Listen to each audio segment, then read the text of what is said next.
Hey guys, it's Tim Windsor. Just wanted to do a nitty-gritty from my backyard this morning. Beautiful morning, just out having a coffee, just getting ready and prepared to spend the day with some of my clients across North America in for Vesco Leadership Lab. We get together, we test out theories, we chat about things, and then we cook up something that we can go and apply in the real world. So that's what I love doing. It's a great opportunity, and I love the people I partner with. Last night, I had a meeting with a group of consultants that I connect with in a network. I founded this network about 1.5 years ago, and it's been a great place to incubate ideas and challenge thinking with friends of mine, colleagues, people across North America, and we get together.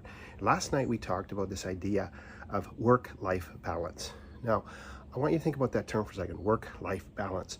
Is it a myth? Or is it a manageable expectation? And you know, there was lots of different opinions that we shared and thoughts that we shared last night, but here's what I came away from that meeting thinking last night and then early this morning when I got up. I think it's a myth. I think it's the wrong construct.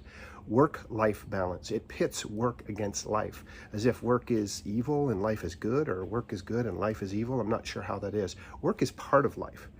You know, a productive life, a life that has value to it, it means at some point we're going to be working with our hands, whether we're getting paid for that or not. That work is intrinsically a part of the value that we have as people.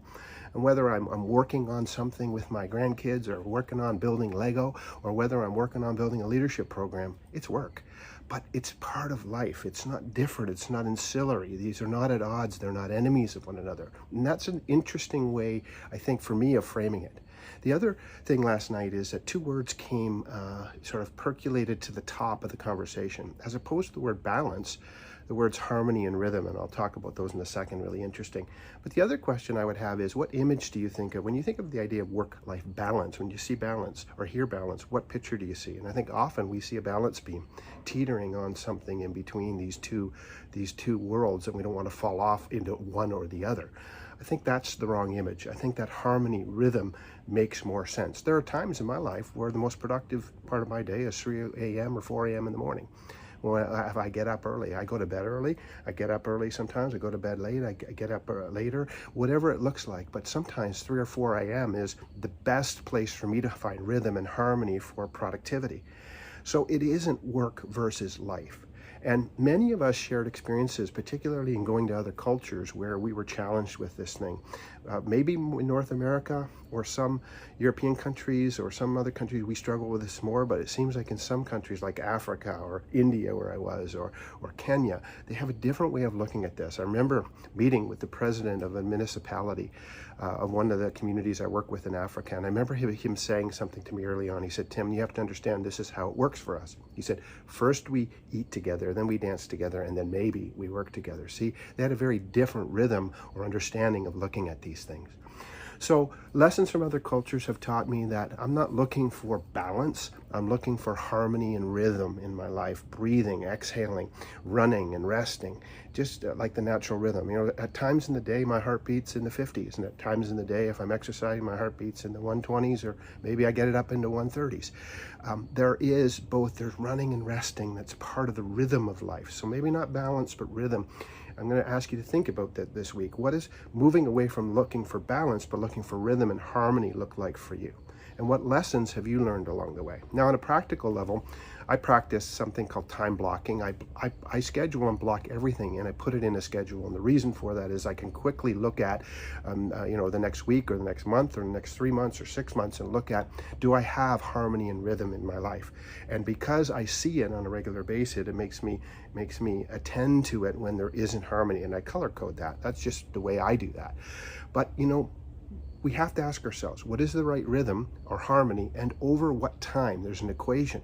Because if we're looking for rhythm or harmony, over a day, we may not see it. If we're looking at it over a week, maybe we'll find it, or a month, but it depends what you're looking for it over. So again, the right rhythm or the right harmony over what time is a really important question to ask yourself. What are you looking for, and what will that look like for you? A great book that I read a number of years ago, and I've talked about it before on the podcast, is just this book called The One Thing. and I would encourage you, if you haven't read it, read it. It's got some really practical ideas, I think, that tuck into this idea. For me, at least they did for me when I read it. They really spoke to me about this. But again, just a real quick nitty-gritty, a mini nitty-gritty today with this question, thinking about this, work-life balance.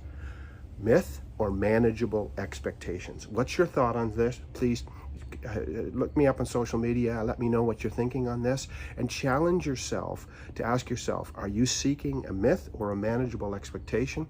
And if you think you're seeking a myth, then adjust your perspective on this. Adjust your vision, move away from the balance beam idea, adjust your paradigm here, look for harmony and rhythm, and then ask yourself, over what period of time?